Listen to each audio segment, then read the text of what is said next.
72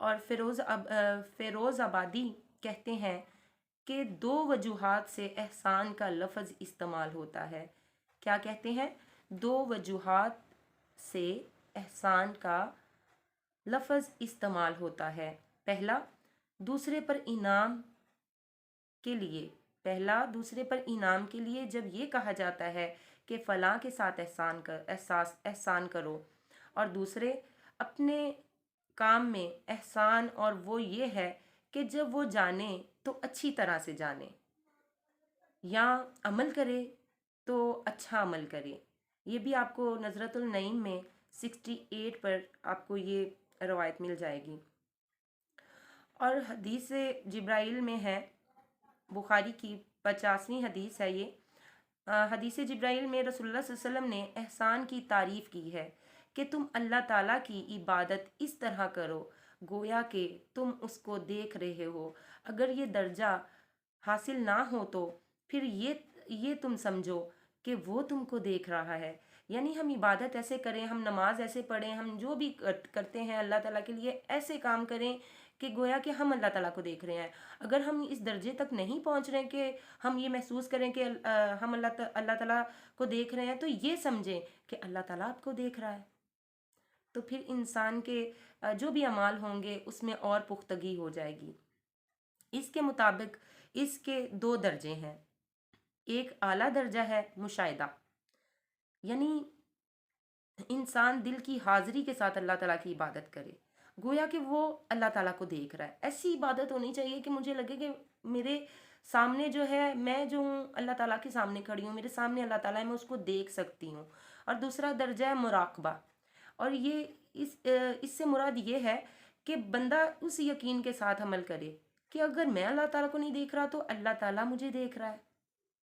تو اس طرح ہمارا جو ایمان ہے اور ہماری عبادت جو ہے وہ اور ہمارے لیے خشوع و خضوع والی ہو جاتی ہے جب ہم ایک چیز کا پکے دل کے ساتھ ارادہ کر لیتے ہیں کہ یا تو اللہ تعالیٰ ہمیں دیکھ رہا ہے، نہیں تو ہم اللہ تعالیٰ کو دیکھ رہے ہیں.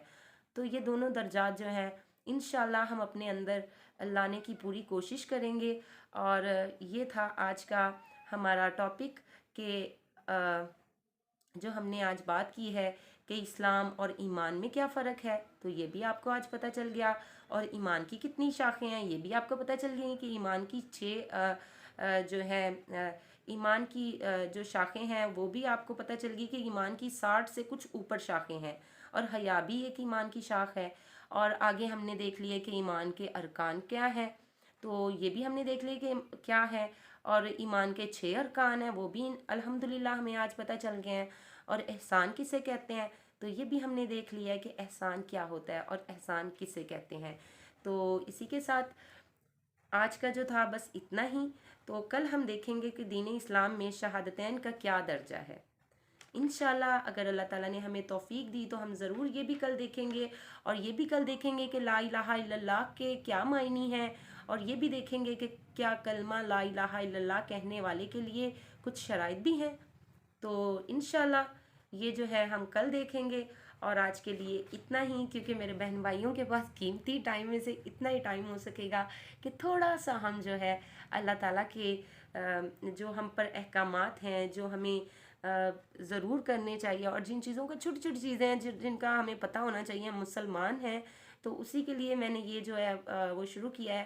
میں خود بھی کوئی اتنی وہ عالم و فاضل تو نہیں ہوں، میں خود اسٹوڈنٹ ہوں الحمدللہ، اور میں پوری زندگی اسٹوڈنٹ رہنا چاہوں گی کیونکہ بہت ساری چیزوں کا ہمیں پتہ چلتا ہے. ہم زمین پر ایویں نہیں بھیجے گئے ہیں، ہمارے جو ہے ایویں ہم نہیں آ گئے ہیں کہ بس دنیا میں آئے عیش کی کھایا پیا اور چلے جائیں. اللہ تعالیٰ نے ہمیں اپنی عبادت کے لیے پیدا کیا ہے، تو ہم دنیا کے کام بھی ساتھ ساتھ ہیں، اور ہمیں اللہ تعالیٰ کی عبادت جو ہے وہ بہت ضروری ہے ہماری زندگی کے لیے. کیونکہ دیکھیں کوئی بھی بہن بھائی کام نہیں آئے گا، کچھ بھی کام نہیں آئے گا سوائے ہم نے جو عمل کیے ہیں ان کے. بھلے وہ اچھے ہوں گے تو اس کا نیم و بدل ہمیں اچھا ہی ملے گا، اور اگر ہم برے عمل کریں گے تو لازم ہم اللہ تعالیٰ کی پکڑ میں ضرور آنے والے ہیں. وہ دن تو ایسا ہے جو کبھی کوئی اس کو ٹال ہی نہیں سکتا ہے. تو اسی کے ساتھ مجھے اجازت دیجیے گا اور دعاؤں میں یاد رکھیے گا. جن کو میری ویڈیوز اچھی لگتی ہے اور میرے ٹاپک اچھے لگ رہے ہیں وہ مجھے ضرور بتائیے گا. اور اگر کوئی اور بھی پوچھنا چاہتے ہیں کسی اور چیز کے بارے میں تو میں انشاءاللہ اس چیز کے بارے میں بھی بتاؤں گی. یہ عقیدہ ہم تھوڑا سا اپنا پکا کر لیں، کیونکہ بعد میں انشاءاللہ جو ہے حدیثیں بھی پڑھ کر آپ کو سناؤں گی. لیکن میں چاہتی ہوں پہلے ہم اپنا عقیدہ پکا کریں. آپ اور میں پہلے عقیدے کی سیریز جو چھوٹی چھوٹی میں آپ کو بھیج رہی ہوں، تو ہم پہلے اپنے عقیدے پہ جو ہے تھوڑا سا کام کر لیں، اپنی کمیاں ہم دیکھ لیں. اس کے بعد انشاءاللہ ہم حدیثوں کی طرف بھی آئیں گے اور بہت سے موضوعات ہیں ہم ان کی طرف بھی آئیں گے. لیکن سب سے پہلے ہمارے لیے عقیدہ بہت ضروری ہے.